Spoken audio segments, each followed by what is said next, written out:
الحمد لله نحمده ونستعينه ونستغفره ونؤمن به ونتوكل عليه ونعوذ بالله من شرور أنفسنا ومن سيئات أعمالنا ونعوذ بالله من شرور أنفسنا ومن سيئات أعمالنا ونعوذ بالله من شرور أنفسنا ومن سيئات أعمالنا من يهده الله فلا مضل له ومن يضلله فلا هادي له وأشهد أن لا إله إلا الله وحده لا شريك له وأشهد أن سيدنا وسندنا ونبينا ومولانا محمدا عبده ورسوله صلى الله تعالى عليه وعلى آله وأصحابه وبارك وسلم تسليما كثيرا اما بعد پچھلے جمعہ میں حسن اخلاق کے ضمن میں ان اوصاف کا یا ان اخلاق کا ذکر شروع کیا گیا تھا جن کا حاصل کرنا ہر مسلمان کے لیے ضروری ہے، اور ان کے مقابل ان برے اخلاق کا جن سے بچنا اجتناب ہر مسلمان کے لیے ضروری ہے۔ ان میں سے ایک وصف کا بیان ہوا تھا حلم، اور اس کے مقابل غصہ، بیجا غصہ، اس کی حرمت کا بیان ہوا تھا۔ کچھ تھوڑا سا تتمہ اس بیان کا باقی ہے، لیکن وہ انشاءاللہ جو احادیث آ رہی ہیں علامہ نووی رحمۃ اللہ علیہ نے اس باب کے اندر ذکر کی ہے، ان کے ذیل میں انشاءاللہ وہ باتیں آ جائیں گی۔ تو یہ حدیث ہے عن النواس بن سمعان رضی اللہ تعالی عنہ قال سألت رسول اللہ صلی اللہ علیہ وسلم عن البر والاثم۔ یہ حضرت نواس بن سمعان رضی اللہ تعالیٰ عنہ ایک صحابی ہیں، وہ فرماتے ہیں کہ میں نے رسول کریم سرور دو عالم صلی اللہ علیہ وسلم سے پوچھا نیکی اور گناہ کے بارے میں، یعنی یہ پوچھا کہ نیکی کیا چیز ہے اور گناہ کیا چیز ہے۔ مقصود یہ تھا کہ نیکی کے بارے میں بھی کوئی مختصر بات ایسی ارشاد آپ فرما دیں جو جامع ہو اور جس کی روشنی میں پتہ چل جائے کہ فلاں کام نیک ہے، فلاں کام کرنے کا ہے، اور گناہ کے بارے میں بھی کوئی جامع بات آپ ارشاد فرما دیں کہ نیکی کیا ہوتی ہے اور گناہ کیا ہوتا ہے۔ تو اس کے جواب میں نبی کریم صلی اللہ علیہ وسلم نے ارشاد فرمایا کہ البر حسن الخلق والاسم ما حاک فی نفسک وکرہت ان یطلع علیہن۔ دو مختصر تعریفیں فرمائی، نیکی کی بھی اور گناہ کی بھی۔ نیکی کی تعریف یہ فرمائی کہ البر حسن الخلق، کہ نیکی نام ہے خوش اخلاقی کا، اچھے اخلاق کا نام ہے بر، نیکی۔ یعنی اگر اخلاق صحیح ہو جائیں، درست ہو جائیں، اچھے ہو جائیں تو نیکی کے تمام شعبے اس کے اندر حاصل ہو جاتے ہیں۔ جیسا کہ پچھلے جمعہ میں نے عرض کیا تھا کہ خوش اخلاقی کے معنی یہ ہے، اخلاق کے اچھے ہونے کے معنی یہ ہے کہ انسان کی طبیعت، انسان کے باطن میں صحیح جذبات پیدا ہونے لگے، صحیح خیالات پیدا ہونے لگے، جذبات میں اعتدال آ جائے، انسان کی طبیعت میں اعتدال آ جائے، یہ ہے حسن خلق کے معنی۔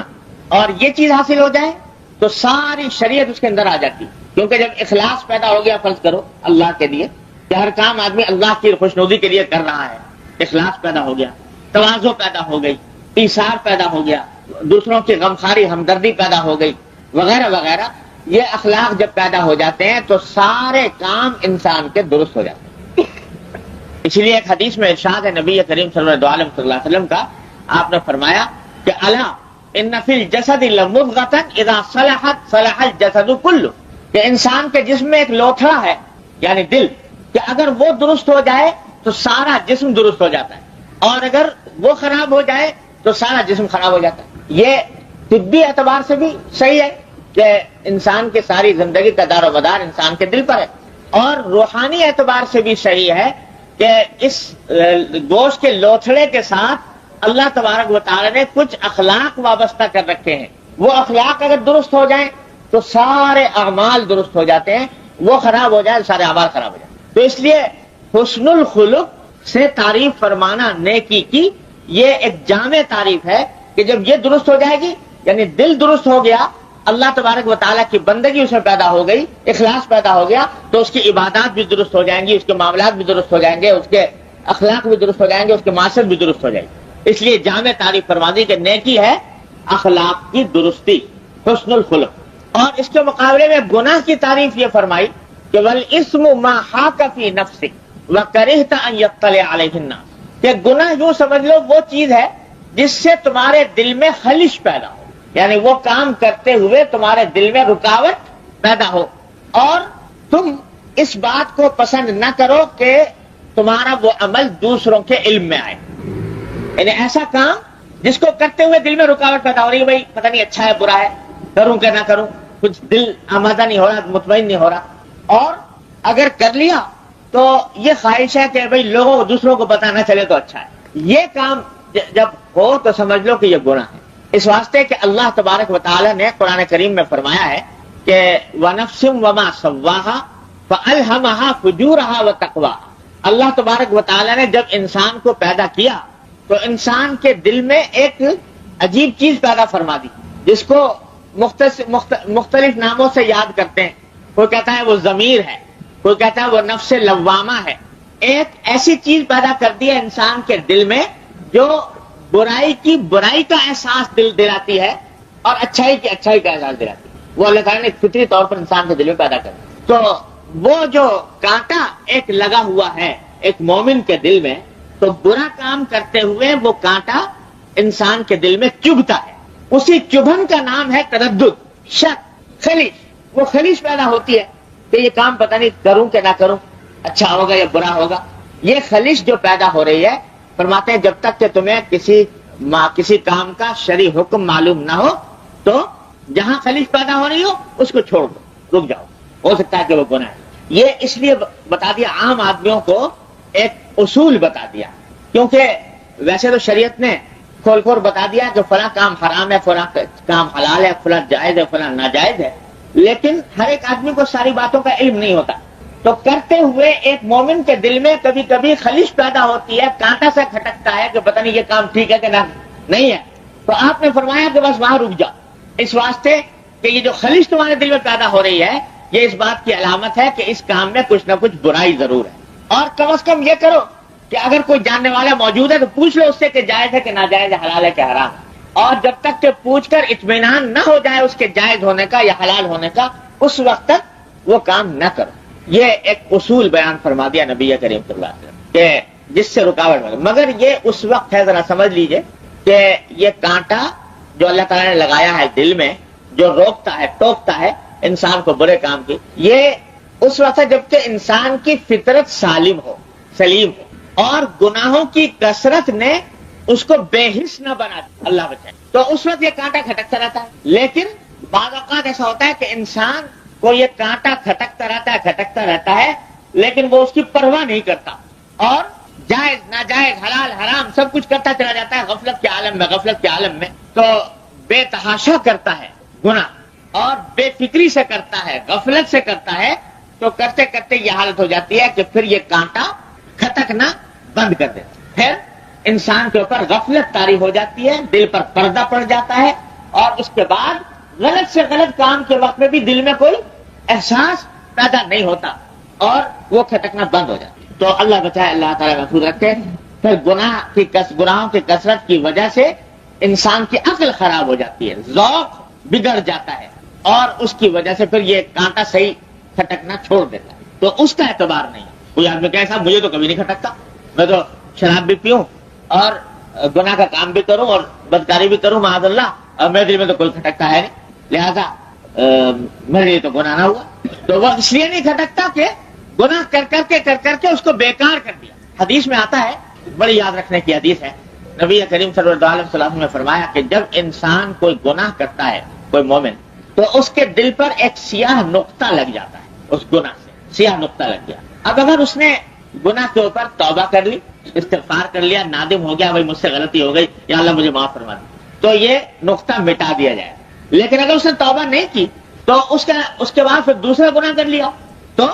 ایک اور نقطہ لگ جائے، اور گناہ کر لیا ایک اور نقطہ لگ جائے گا، اور گناہ کر لیا اور نقطہ لگ جائے گا، یہاں تک کہ جب آدمی گناہ کرتا چلا جاتا ہے تو اس کا دل سیاہ ہو جاتا ہے، اور وہ نقطہ بڑھتے بڑھتے دل کے زنگ کی صورت اختیار کر لیتا ہے، دل پر زنگ لگ جاتا ہے، جس کو قرآن نے فرمایا کلا بل ران علی قلوب، جو ان کے دلوں پر زنگ لگ گیا۔ اللہ، اب یہ نقطہ کیسا ہوتا ہے اور زنگ کیسے لگتا ہے؟ چیر کے دیکھو دل میں تو کالا نقطہ نظر شاید نہ آئے، لیکن یہ نقطہ لگنے کے معنی یہ ہے کہ وہ جو اللہ تعالیٰ نے اس میں ایک صلاحیت رکھی ہے اچھے برے کے امتیاز کی، یہ سیاہی اس امتیاز کی صلاحیت کو ختم کرتی چلی جاتی ہے، یہاں تک کہ جب انسان بڑھتا چلا جاتا ہے وہ صلاحیت بالکل ختم ہو جاتی ہے اور زنگ لگ جاتا ہے، پھر گناہ کرتا چلا جاتا ہے، کوئی ذرا سی بھی خلیج پیدا نہیں ہو اس کے اندر، تو اس کا تو اعتبار نہیں۔ لیکن ایک سلیم الفطرت انسان کے دل میں جو کھٹک پیدا ہوتی ہے تو اس کو اعتبار کرنا ہے۔ اللہ تبارک و تعالیٰ نے ہر انسان، ہر مومن کے دل میں یہ کانٹا رکھا ہے۔ اب میرے شیخ حضرت مولانا مسیح اللہ خان صاحب صلی اللہ تعالیٰ کے درجات بلند فرمائے، وہ فرمایا کرتے تھے کہ یہ جو دل میں خیال پیدا ہوتا ہے کہ یہ کام نہ کرو، وہ برا کام کرتے ہوئے دل میں رکاوٹ پیدا ہوئی، یا کسی اچھے کام کرنے کا داعیہ دل میں پیدا ہوا۔ فرض کرو تم پانی پی رہے تھے اور پانی پیتے ہوئے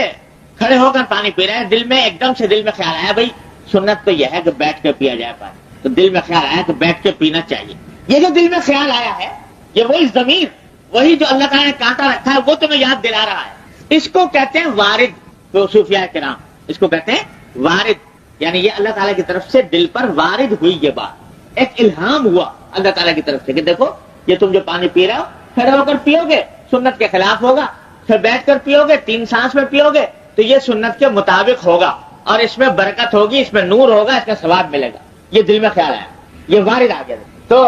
یہ وارد جو ہے اللہ تعالیٰ کی طرف سے مہمان ہے، وہ فرماتے ہیں مہمان ہے اللہ تعالیٰ۔ اس کی اگر قدر کی، عزت کی، خاطر کی کہ ہاں بھائی تم نے مجھے صحیح بات بتائی، میں کھڑے ہو کے نہیں پیتا بیٹھ کے ہی پی لیتا، تو اس وارد کا، اس مہمان کی چونکہ تم نے خاطر کی، عزت کی، اس لیے یہ بار بار آئے گا۔ اینڈ اب تمہیں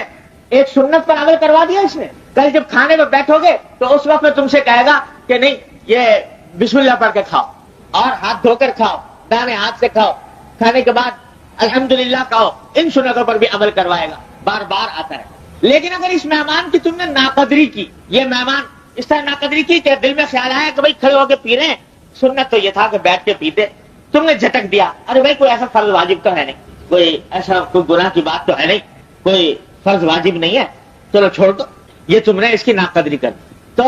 یہ روٹ جائے گا۔ اگر 2-4 مرتبہ تم نے اس کو اسی طرح جھٹک دیا تو یہ روٹ جائے گا، پھر آنا بند کر دے، اور پھر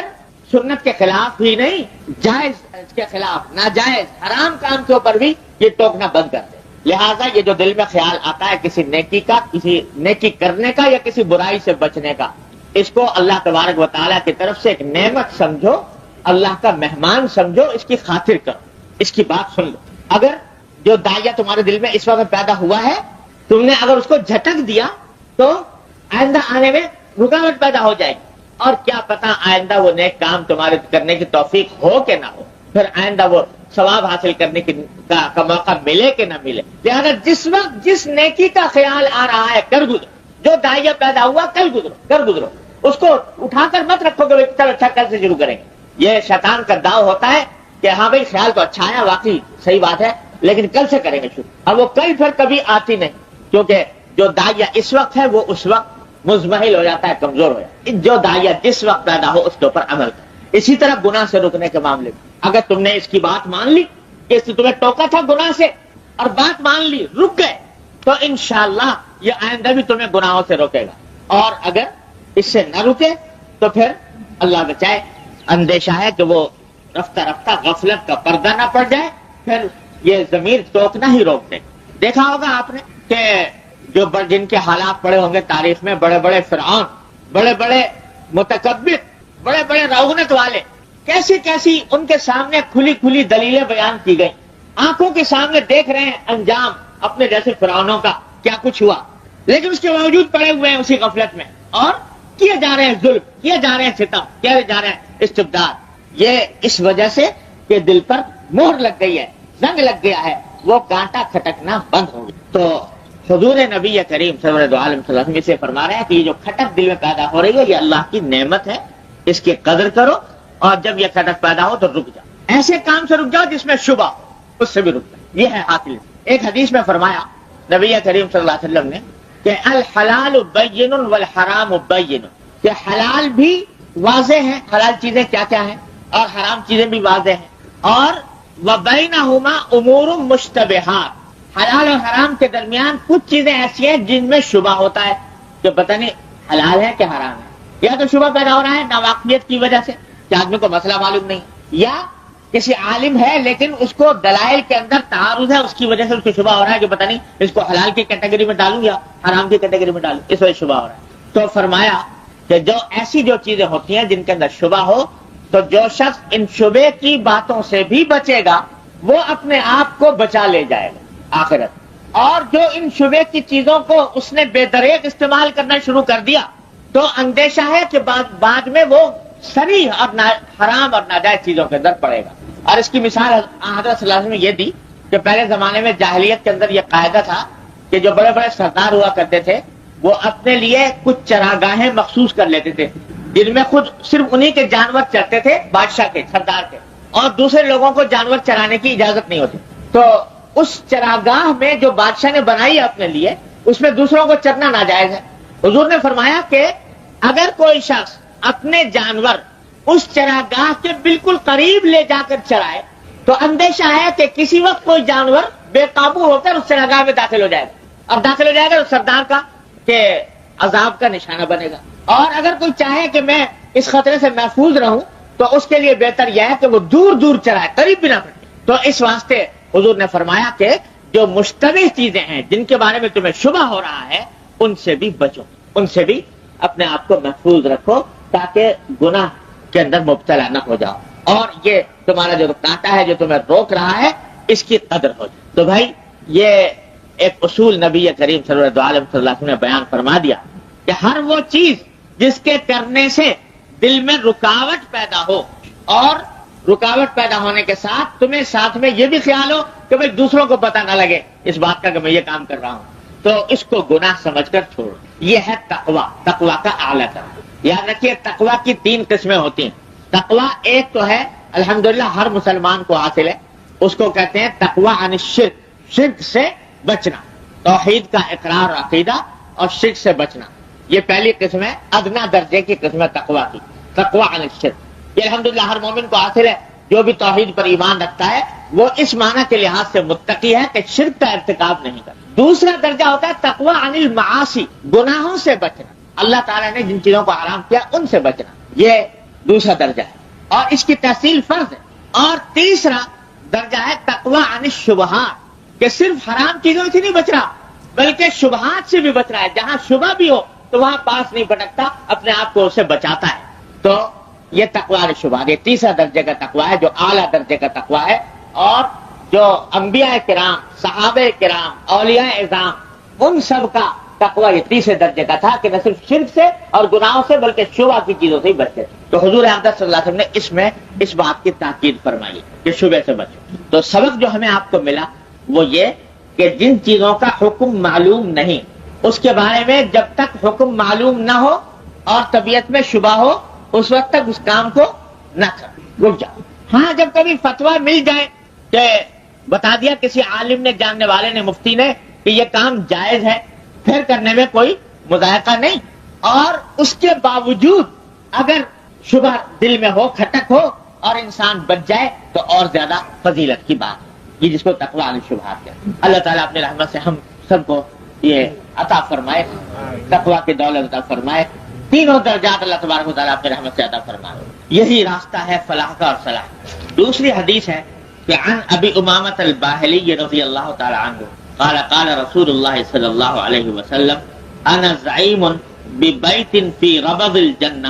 لمن ترک المراء وان کان محقا وببیت فی وسط الجنہ لمن ترک الکذب وان کان مازحا وببیت فی اعلی الجنہ لمن حسن خلقه۔ یہ ابو امامہ باہلی رضی اللہ تعالی عنہ فرماتے ہیں کہ رسول اللہ صلی اللہ علیہ وسلم نے ارشاد فرمایا کہ میں ضمانت لیتا ہوں جنت میں گھر دلوانے کی۔ حضور اقدس صلی اللہ علیہ وسلم فرما رہے ہیں کہ میں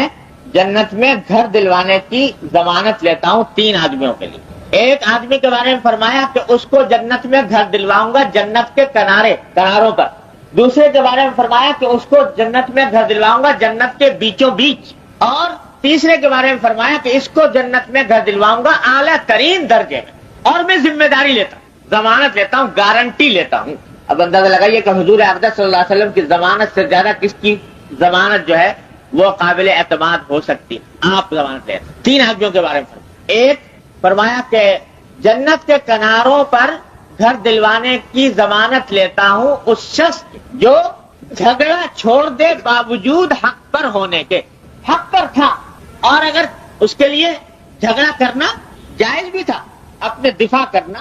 اور انتقام لینا جائز تھا، لیکن محض اللہ کے لیے کہ بھئی کیا جھگڑوں اس دنیا کے اندر جھگڑا کروں، اس نے جھگڑا چھوڑ دیا اور اللہ تبارک و تعالیٰ کی رضا کی خاطر چھوڑ دیا. وہی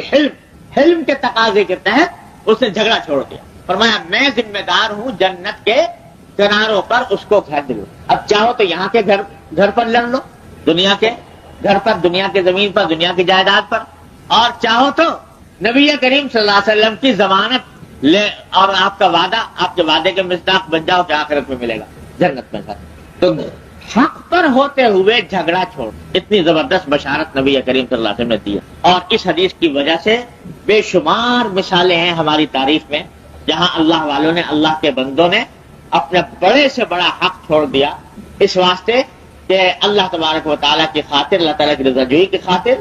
اور نبی کریم صلی اللہ علیہ وسلم کی اس خوشخبری کا مصداق بننے کا. اور عقل کی بات تو یہی ہے، اس لیے کہ یہ دنیا کے اندر جو کچھ جن چیزوں پہ ہم آپ جھگڑتے رہتے ہیں، یہ مال، یہ دولت، یہ زمین، یہ جائیداد، یہ عزت، یہ شہرت، یہ اقتدار، یہ سلطنت، یہ جن چیزوں پر جھگڑے ہو رہے ہیں، اگر ذرا اللہ تعالیٰ دیکھنے والی آنکھ عطا کرے تو اتنی بے حقیقت چیزیں ہیں جس کا کوئی حد و حساب نہیں. میرے والد ماجد حضرت مفتی احمد شفیع صاحب رضی اللہ عنہ سنایا کرتے تھے کہ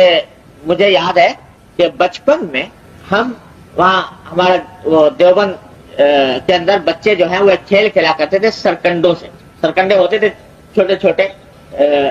درخت میں سے کاٹ لیتے تھے چھوٹی چھوٹی شاخیں، اور بچوں کا کھیل ہوتا تھا کہ کوئی ڈھال والی چیز ہے تو اس کے اوپر وہ سرکنڈا ایک بچہ بھی دوڑاتا تھا، دوسرا بھی دوڑاتا تھا. جس کا آگے نکل گیا وہ جیت گیا،